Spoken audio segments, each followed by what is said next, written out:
What if the key to understanding the end times is hidden in a mysterious scroll sealed with 7 seals? Let's unlock the secrets of the 7 seals of Revelation. Hey there, I'm Pastor Charles, and I'm on a mission to uncover the hidden truths of the Bible that have been lost in translation. And one of those truths pertains to the book of Revelation, or as I like to call it, God's ultimate spoiler alert for humanity. Now, as someone who's spent more hours than I'd like to admit poring over ancient texts and debating eschatology with fellow theologians, I think I'm qualified to talk about this. So buckle up, because we're about to embark on a spiritual roller coaster through the 7 seals of Revelation. You know, when I first started studying Revelation, the one thing that always puzzled me was this scroll with 7 seals. I mean, have you ever tried to open a sealed envelope without tearing it? Now imagine trying to open a scroll with 7 divine seals. Not exactly a walk in the park, folks. So let's dive into these mysterious seals. They're not just some fancy wax stamps on a celestial letter. Oh no, they're much more than that. These seals are like God's cosmic countdown to the end times. And trust me, it's a countdown you don't want to miss. Now before we break the seals, metaphorically, of course, we don't want to start the apocalypse prematurely. Let's look at what the Bible actually says. In Revelation 5:1, we read, "Then I saw in the right hand of him who sat on the throne a scroll with writing on both sides and sealed with 7 seals." This isn't just any scroll, folks. This is the ultimate spoiler alert for the end of the world, held by the big guy himself. Let's start with the first seal. When this bad boy is broken, we see a rider on a white horse. Now you might be thinking, oh, that sounds nice. A guy on a white horse like a fairy tale prince. But hold your horses, pun intended, because this rider is carrying a bow and wearing a crown. He's a conqueror, folks. Some interpret this as the Antichrist, others as Jesus himself. It's like the ultimate cosmic cliffhanger. Moving on to the second seal, things start heating up. We've got another horseman, but this time he's riding a fiery red horse. And let me tell you, he's not here to give you a pony ride at the county fair. This guy's got a big sword, and he's taking peace from the earth. It's like the ultimate cosmic bar fight, but on a global scale.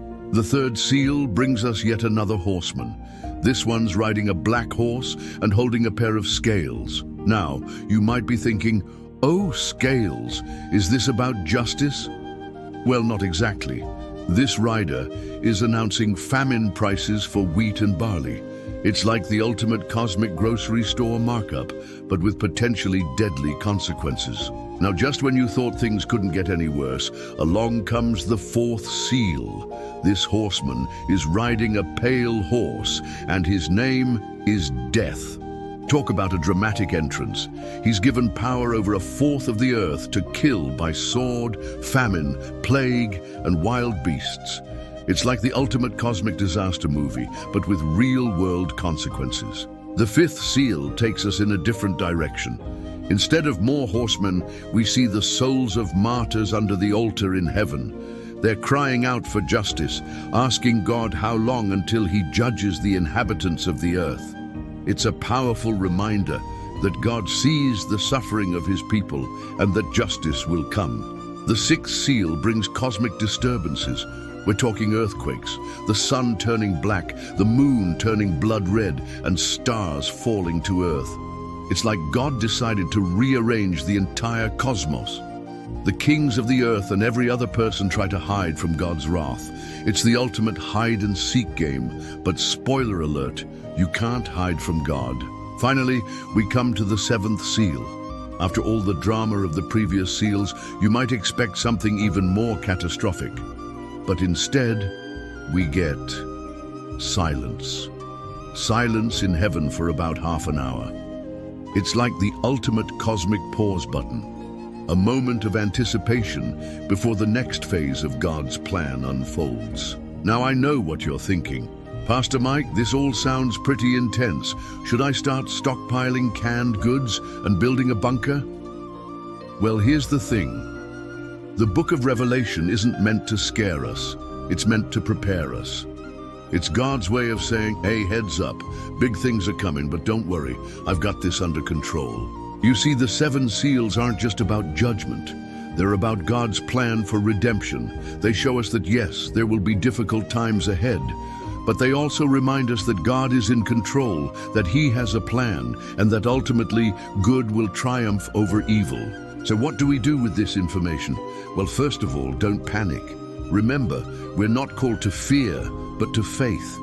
Secondly, let this be a wake-up call. If you've been putting off getting right with God, now's the time. Don't wait until the horsemen are galloping down your street. And finally, let this motivate you to share the good news. Because here's the thing, the book of Revelation isn't just about the end of the world. It's about the beginning of a new one. It's about God making all things new, wiping away every tear, and dwelling with His people forever. You know, studying the seven seals of Revelation is a bit like watching a complex movie plot unfold. At first, it might seem confusing or even scary. But as you dig deeper, you start to see the bigger picture. You start to see God's incredible plan for humanity, His justice, His mercy, and His ultimate victory. And let me tell you, folks, it's the greatest story ever told. It's a story of cosmic proportions, with plot twists that would make Hollywood screenwriters jealous. But unlike a movie, this story is real. And the best part? We're all part of it.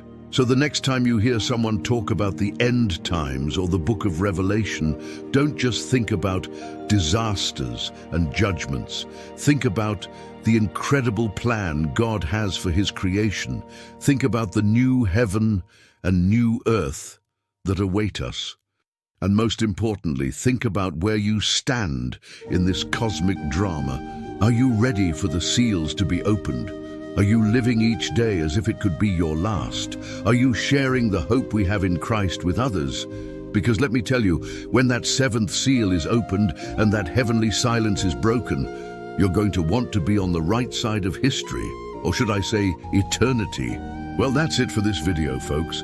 Let me know in the comments below what you think about the seven seals of Revelation. Have you ever studied them before? Did this explanation help you understand them better? Or maybe you have a different interpretation. I'd love to hear it. If you enjoyed this deep dive into the book of Revelation, be sure to hit that subscribe button and ring that bell so you don't miss out on our next biblical adventure. And if you really want to support this channel and help us keep decoding the mysteries of the Bible, consider becoming a patron. Every little bit helps us continue this important work. Until next time, remember, keep your eyes on the skies, your heart in the Word, and your faith in the Lord. Because whether the seals are opened tomorrow or 1,000 years from now, we serve a God who holds the future in His hands. God bless, and I'll see you in the next video.